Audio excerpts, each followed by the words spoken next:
So good morning, everyone. Thank you for coming and attending this show for Martech Excellence Award on a rainy day. It started today morning. I read in the newspaper that it's not gonna be rain for like at least 4 or 5 days, and it poured in the morning. So that's how the predictions goes. I hope Martech, as a community, we don't live up to that. All right, so we are going to start with a small story in my life that happened. I'm not going to share the name of the client. I was working with an agency at that point in time. Happened about 13, 14 years ago. And as part of, so direct marketing is my first love, before my wife as well, you know. So I spent quite a bit of years in direct marketing, doing a lot of campaigns with the banks and other clients. One of the client, multi-billion dollar giant, okay, and we happened to send him some Excel file to a marketing manager of this multi-billion dollar group, okay, and even in Excel, when the numbers are mentioned and the number length is not as per the column width, you know, you get .e. You can see that. So all you do is expand the column and you see that number. Here the client came back and he says, Prashant, I got a wrong file. I said, was a challenge because can't see that's happening, but yeah, let me have a look at it. And it was that .e, what he mentioned. And these guys were just implementing SAP. All right, SAP CRM at that point in time. So on that note, let's look at it. So we are going to talk about various Martech challenges that we face, the trends that are going to go. Since last 13 years, there has been a lot of development in the field, of course. But the key things or challenges, I think some of those challenges remain constant across, okay, which is probably we are going to talk about the human touch, how do we maintain that? Because Martech, everyone thinks that Martech is a magic wand, you know, especially my CFO and the CEOs, they do think that way, you know, and once you implement the tool, the problem is resolved. We are going to get the leads like by millions, you know, but that's not the case, and we are going to look at those challenges. We are also going to understand from the professionals here, that's how do they manage? Are there any examples, any case studies, any failures or successes that they relate to and give us some inputs on those areas where even I learn and we all learn. Yeah, having said that, on that note, let's start. Yeah.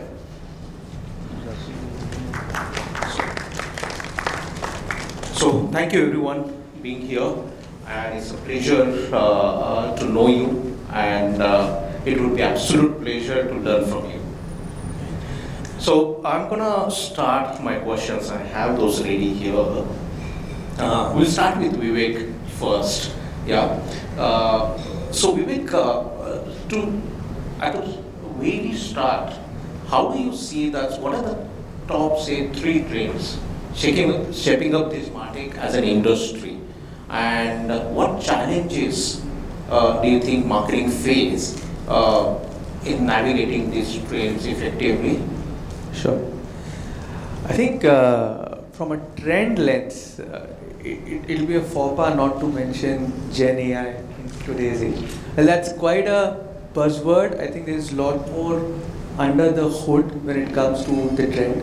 Something which is closer to the ground, which is actually, I have seen and experienced that extensively, is in the area of personalization, is in the area of vernacular or regional length and breadth of communication, and all of this dovetailing into core personalization. Right? So these 3 are kind of interrelated trends that I've noticed. There are sub trends with a plethora of tools as an option. Right now, for a function in Martech, you have at least half a dozen tools will do the same function.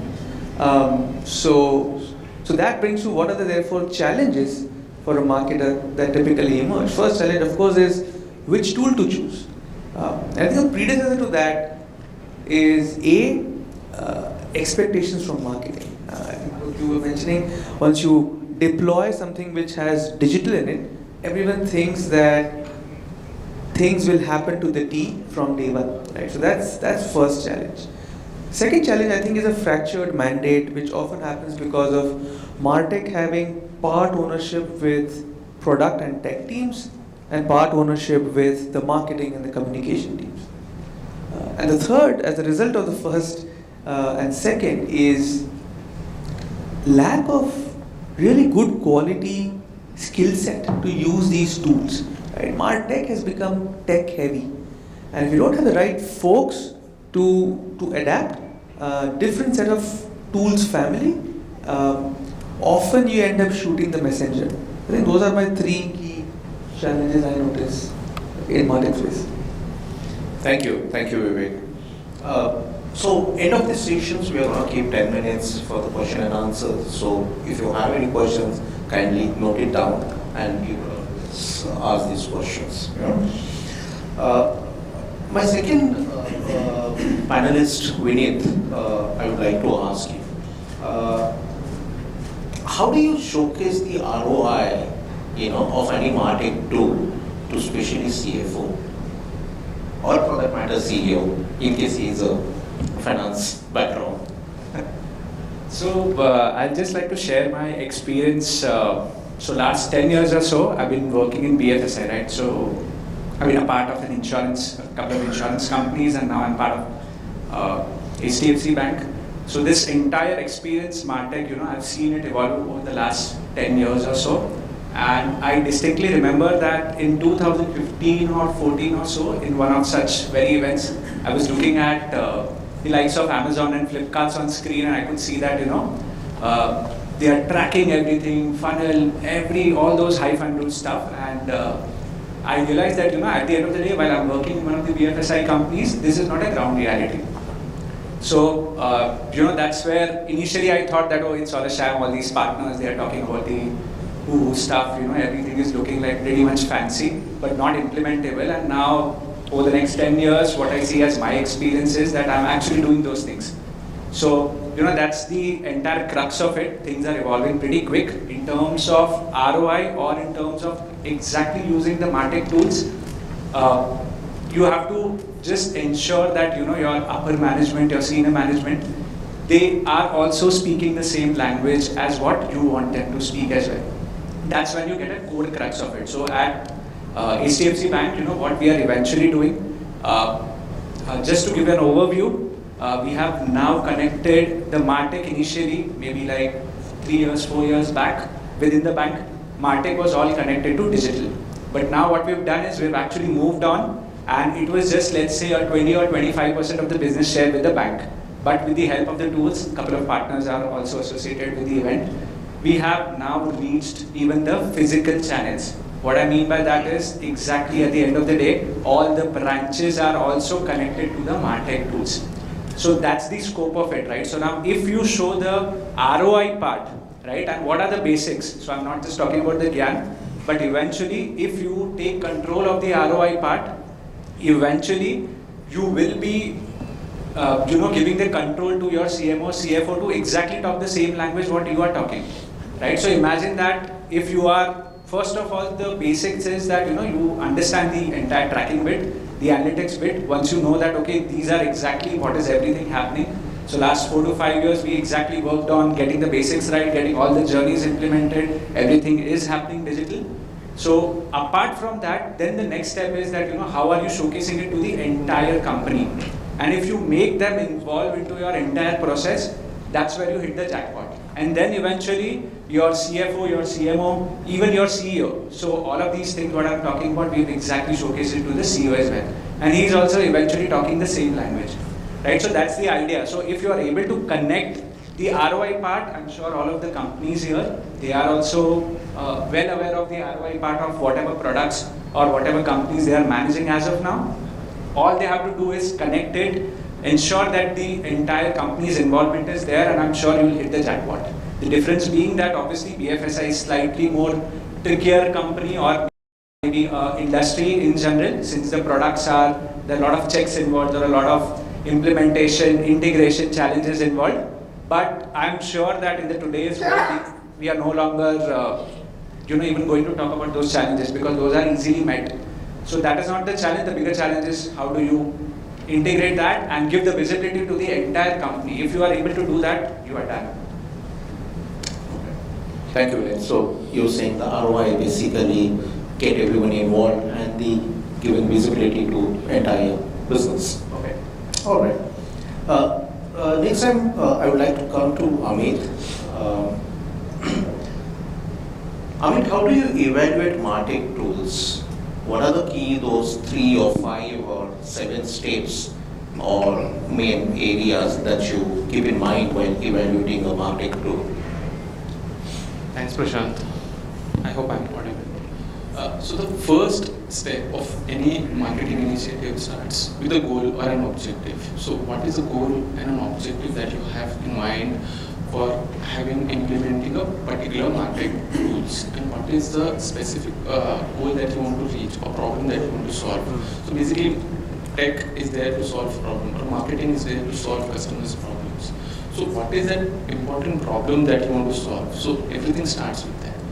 Then the second thing is you assess the existing infrastructure. Infrastructure, by what I mean is, what are the current marketing tools that you have? Plus, then you do a proper need assessment, saying, understand what are the pain points or the bottlenecks of the existing tools that are there. What are the problems they are not able to solve, and then or the bottlenecks that they are there. So once you do that, then second thing is, for bigger companies or bigger brands, budget is not a constraint. But for smaller firms like us, budget is also a constraint.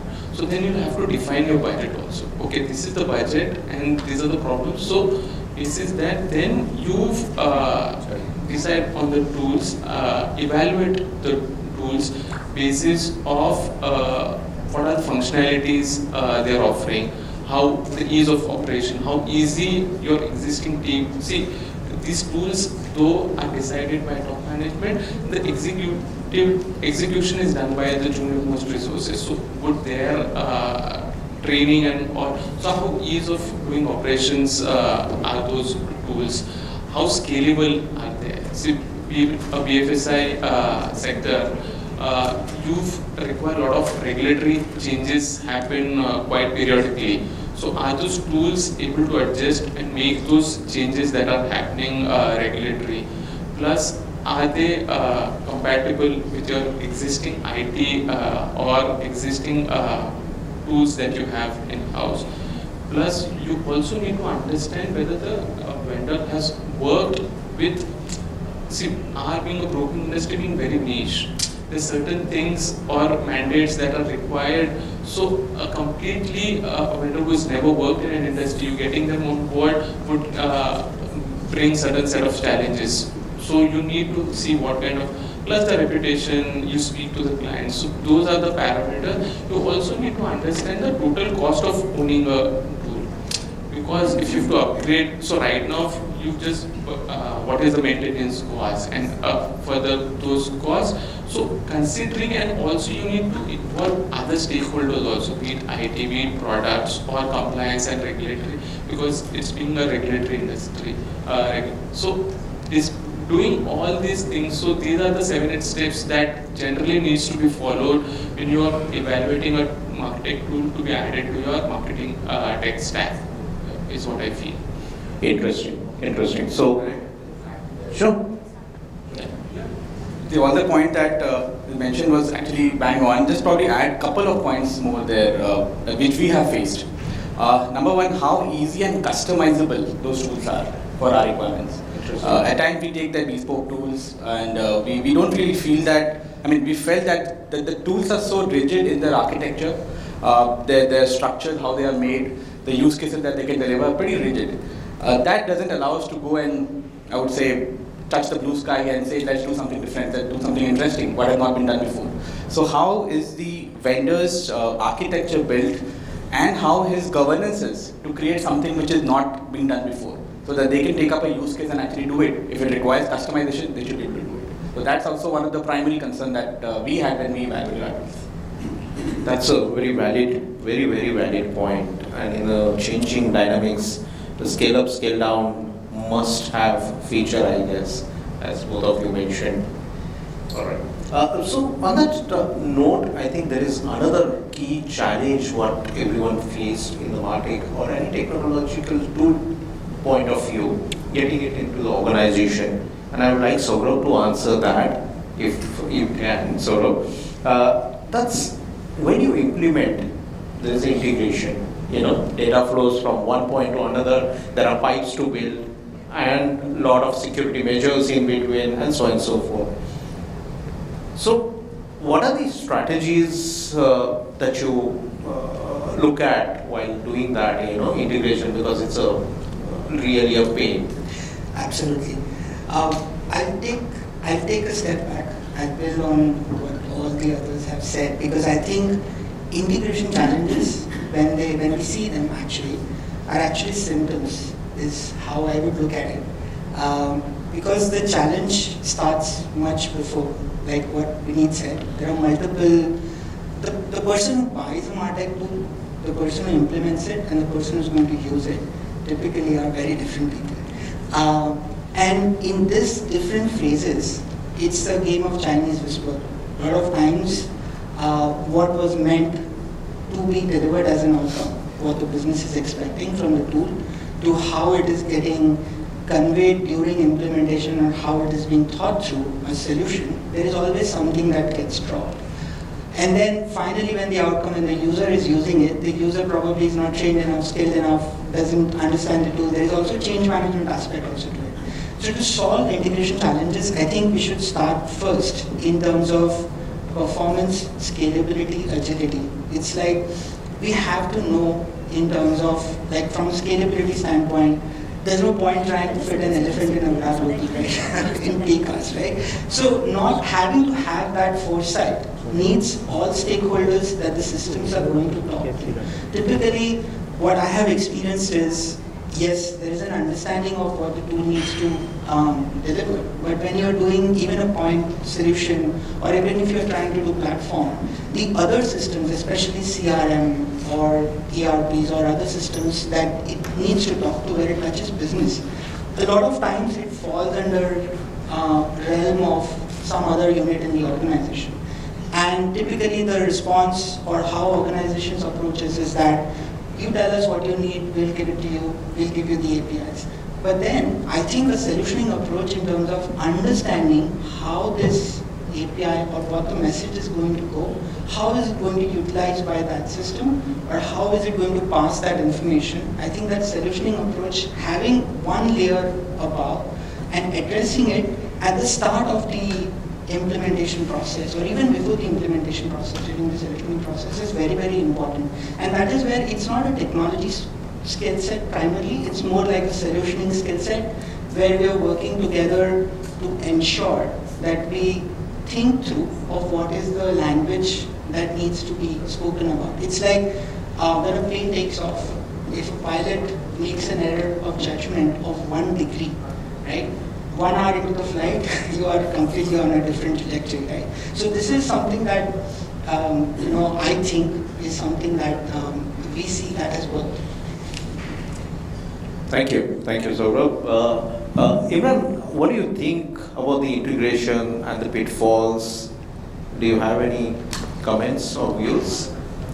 So I'll first begin by just saying that at Aditya Birla Capital, I joined about 1.5 years back, and the job at hand was to build the Martech ecosystem for the brand that's going to be the D2C brand across all of their businesses. So Aditya Birla has a life insurance, health insurance, mutual fund, broking company, NBFC and an HFC, right? So across all of these companies, we had to build one single product that would go and sell all of these products together. So what we decided was to do a digital facing brand called ABCD, and we built an app, microsites, website, all in that ecosystem. And I can tell you that it's been 1.5 years of building, and building with a team that's all focused towards only building the complete digital infrastructure, and still it's been challenging, even though this is the mandate from the group CEO's level, right? So even after it coming from top down, getting all stakeholders in place, organizing it all, it's challenging. Couple of challenges that I would like to say is that first, people need to realize it's Martech and not Tech Mar. So, firstly, you need to be realizing what are the marketing problems that you want to solve for. Secondly, I think it's very important to have all your definitions properly defined. You know, what are you going to define as users, customers, engaged customers, all of that across all of these different funnels, right? Because what happens is everybody's talking different words and meaning different things. So putting definitions in place sort of is very, very important. Thirdly, I think assets need to be all looked at in unison, and the flow of the customer across the assets needs to be mapped well, and you need to start all the way from ad tech and trying to solve everything all the way up till experience in a more structured fashion. So that's what I would feel I think it's important to first build that framework, that structure, and get the right people and the horses for courses for all of these things. And yeah. I would just like to ask one question in one sentence. What is, if you can share with the audience at ABCD, what is that one big challenge that you face? You thought it was a Herculean task. Why challenge, one word or two words max? See, the evolving regulations currently is quite a challenge.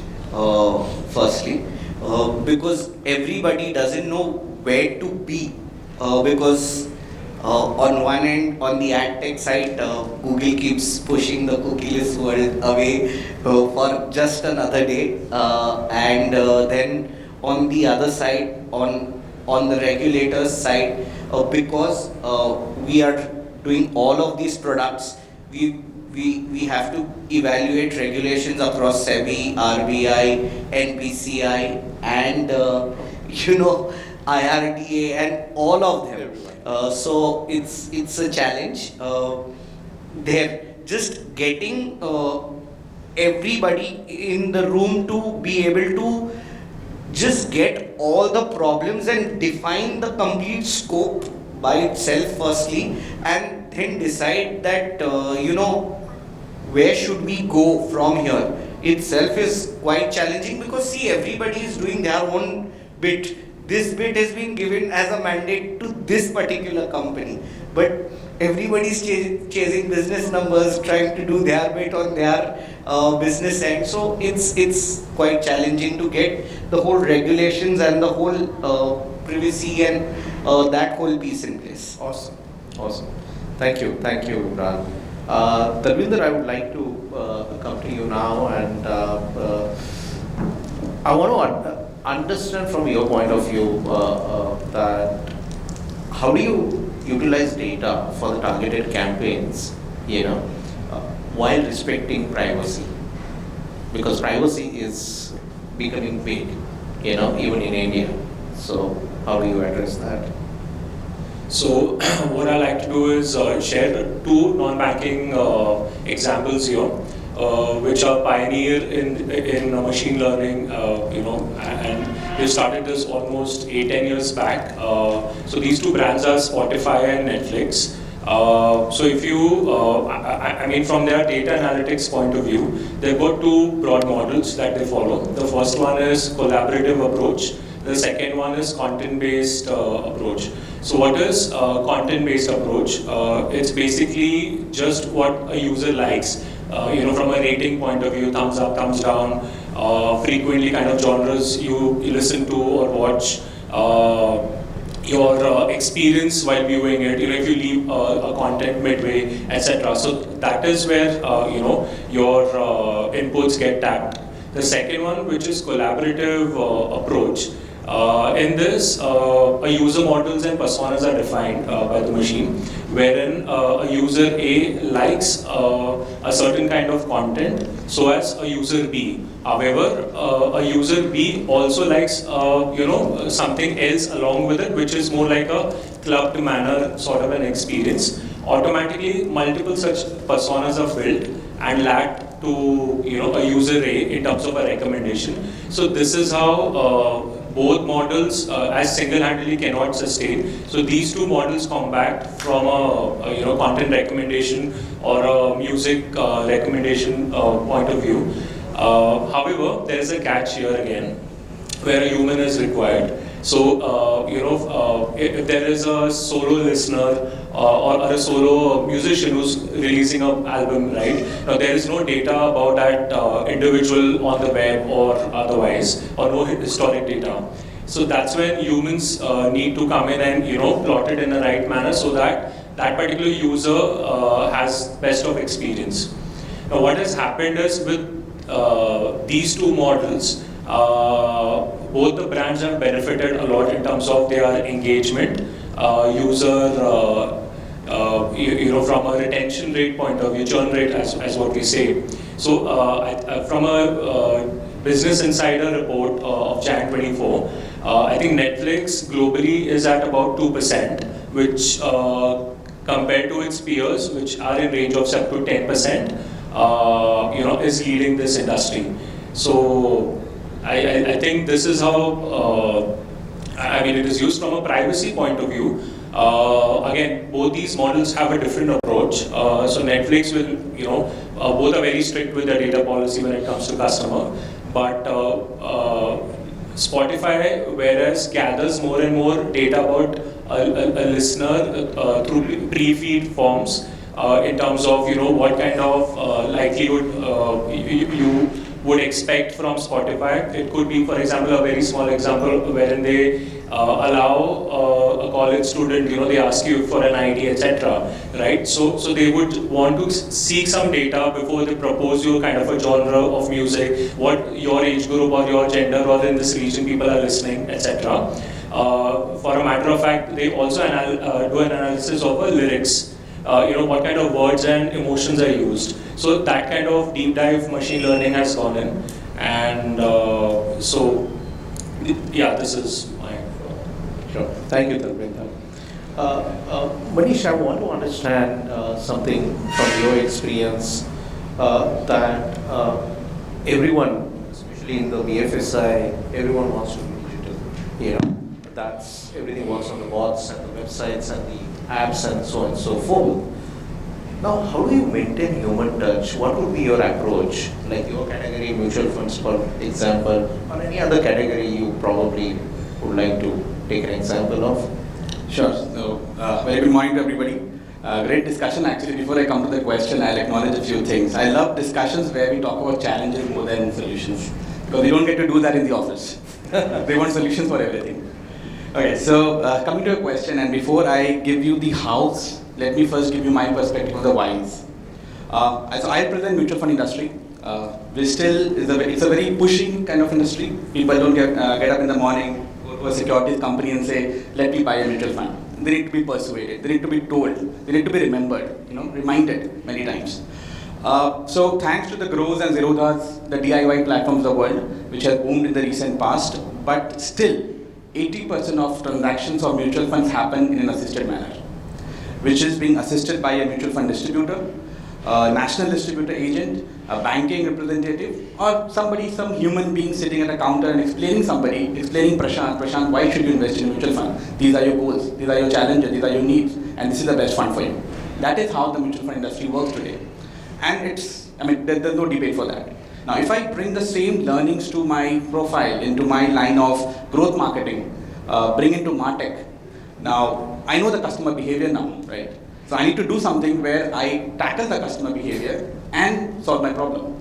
So Martech to me is basically personalization at scale. Now, if I'm able to do one of the two, I'm still a failure. I need to do both. And so we have a Martech tool called CleverTap that we use for all our CDP and customer campaigns. CleverTap allows me to run at a time hundreds of campaigns, segments, journeys, triggers, alerts, and so on. The idea, the belief is I can reach the right customer at the right time. But actually it will be a failure if I don't say the right thing to that customer. And that is where humanization of the content is required. So when you said human touch, I would actually classify into two parts. One is humanizing the content, making it contextual, making it relatable to the investor I'm talking about at the time that I'm talking about, so that he's induced to take the action which I want him to take. That's number one. And number two is, if required and wherever possible, bring in the element of human being into solving that problem. It could be through a chatbot, or forget chatbot, I would say actually human being solving that problem. Now let me give you two examples that we have been doing that. In our website, when somebody comes to a particular page, let's say he's browsing a particular fund page, he drops off. If I know the user through his user ID, because I've been able to track him, I send him a WhatsApp in the next 5 to 10 minutes. And I write to him saying, "Dear Mr. Prashant, we noticed that you were evaluating or you were looking at our infrastructure fund. Yes, it has given superlative return in the last 1 year, 3 years, but you should know that it invests in companies which are like high growth companies which are cyclical in nature. So you have to be prepared for periods of ups and downs. By the way, we have a team of experts who can help you solve your queries, if you have any, and help you make that investment." So I'm actually humanizing the problem and talking to the customer in the way he really feels that I'm actually listening to him and I'm actually watching him. And then there's a call to action button there. He clicks on it, there's a missed call which triggers, it captures in the CRM, it goes to the dialer, and one agent in my call center calls that investor in the next, I would say, less than a minute. So that is the intervention that we have created, because we have a CDP, we have a CRM, we have a dialer, all integrated together. So we got technology, we got Martech, and we put human touch as well as humanization there. Now, second example, if I may, and this is something that we have not done it yet, but we are about to integrate, about to do it. Somebody is doing a transaction. Okay. Now, usually people who decide to invest in mutual fund, they are like nice souls. They have a lot of free time today. Let me invest my lakh rupees. So they go into the app. They are doing a transaction. Suddenly there is an error. We all are empathy. We have empathy to ourselves, because there can be errors of any type, any way, and in any manner. Now he's frustrated, of course, because he was about to enter his PIN or whatever. So there we'll be using a sign call feature where a message will be popped up which will say that we understand you were doing a transaction, but something popped up and you couldn't do a transaction. However, we have our customer operations agents waiting for you to receive your call and help you understand or help you navigate through what could be the problem that you would have faced.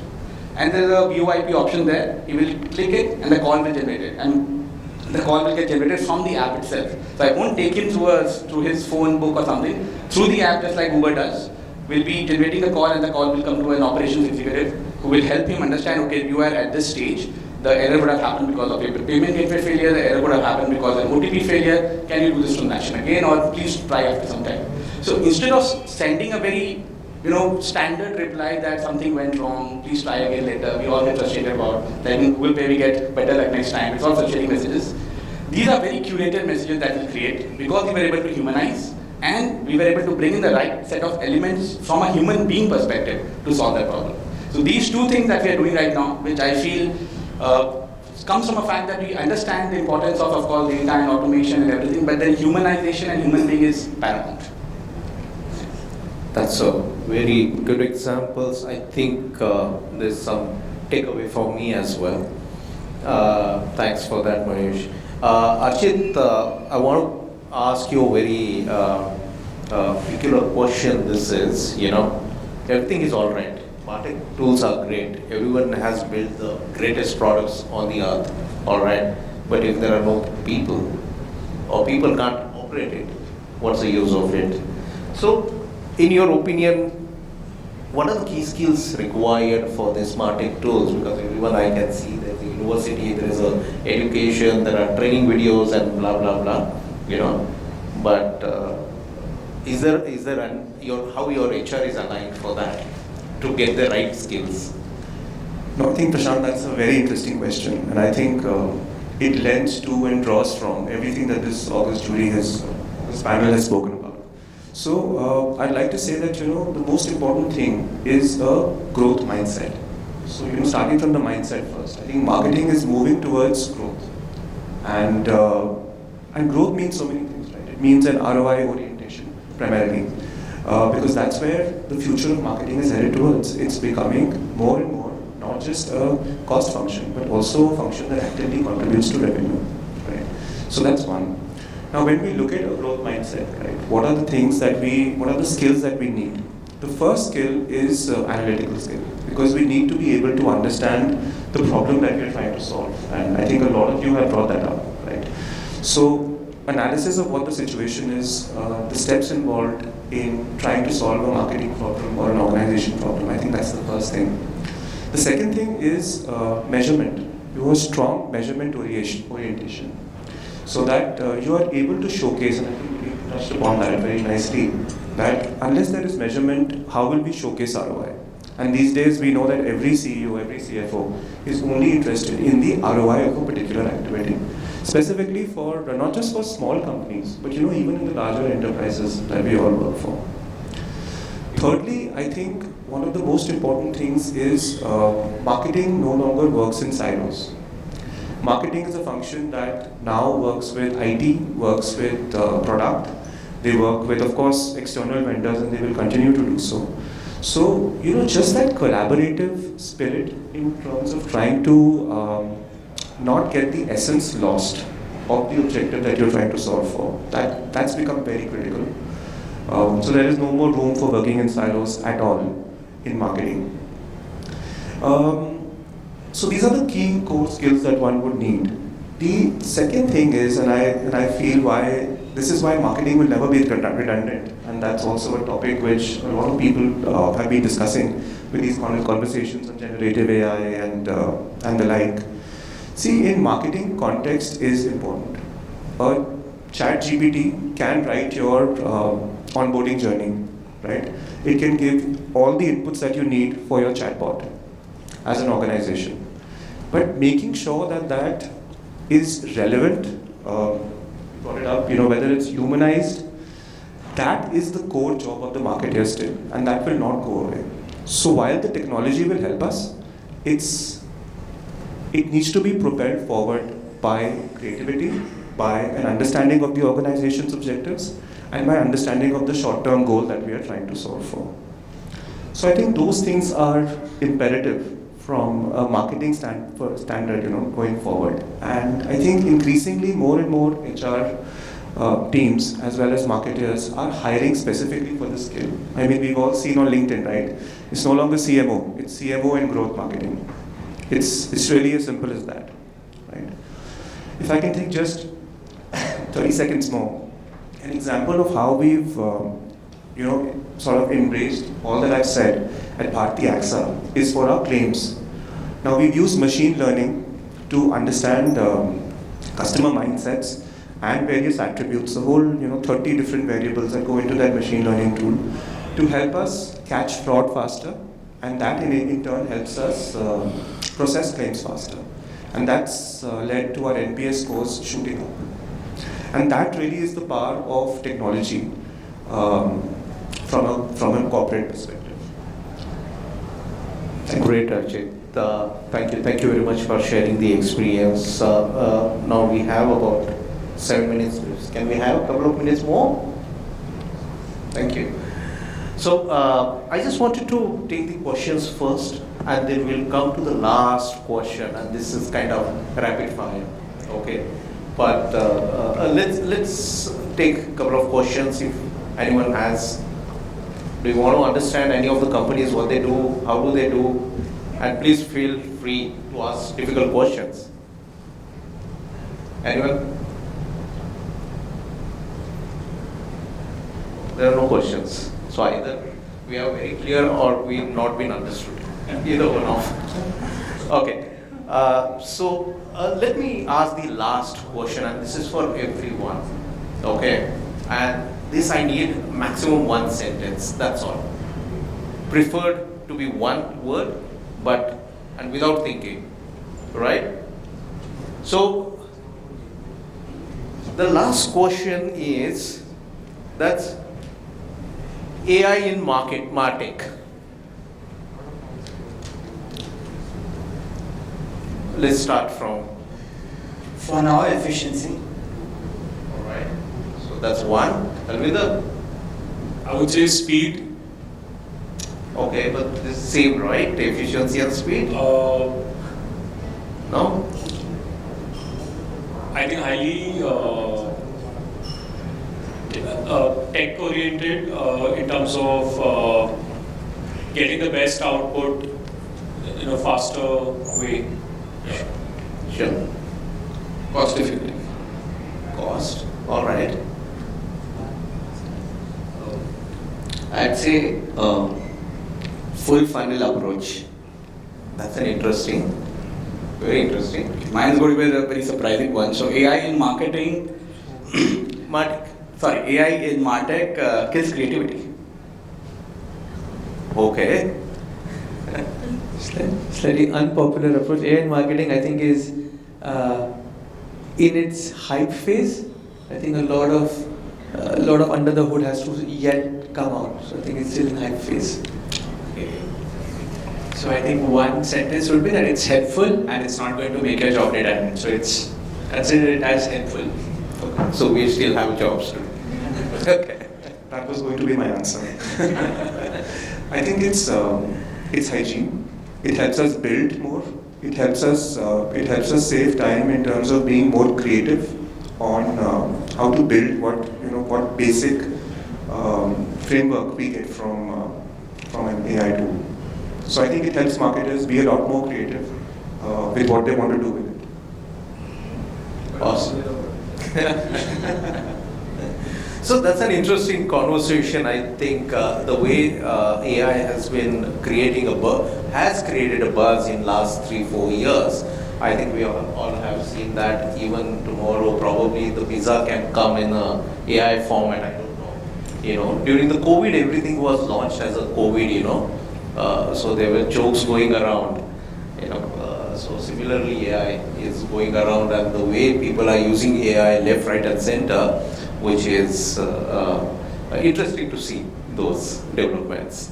On that note, I think I still have 3 minutes left, but is there any note that anyone wants to share, interesting anecdote or interesting story? Because marketing is all about story at the end of the day. Martech is just a enabler, How do we tell the story put to the larger audience at the right time at the right place? That's all Martech does. But it's all about stories. Anyone? So just to summarize, what we were listening to everybody, including Archit or Manish, eventually, the outcome of this entire discussion is that you're looking at an overall inclusive approach within the organization, assisted channels. That's one of the key areas. What even Manish, Archit, everyone was saying. That's where the Martech is moving. That's where multiple brands have actually got growth. So if you were to look at growth from your particular organization perspective, you look at that. Look at assisted channels, look at unassisted. Initially, we were just focusing on unassisted. Now, I think as what even Archit was highlighting, we are moving towards that area. Marketing is covering all the departments. And that's what I see in the next couple of years where, all the brands will be exactly doing the same thing. So the entire organization basically will be, in a way, talking the same thing, what even a marketer is saying. Right? So that's where the opportunity is. And that's where I see that, how the Martech wave is going ahead. Along with it, obviously, the AI trends that will be really helpful, as I said. And, AI in terms of what the business can get out of it, I'm really sure it will be that portion which will keep on evolving over a period of time. Thank you, Nitin. Thank you. So on the closing note, that's all we have to say. the last closing note, what I have is always in my experience or anybody else's experience, any technology has to be outside in. Your customer or your partner distributor network in terms of the insurance or the mutual fund industry, that's where, and you work backwards and you work inwards and then you build the technology. That's what the key in the Martech, any Martech tools, and to sustain and to success, make it successful, I guess. Thank you. Thank you everyone, and thank you all for your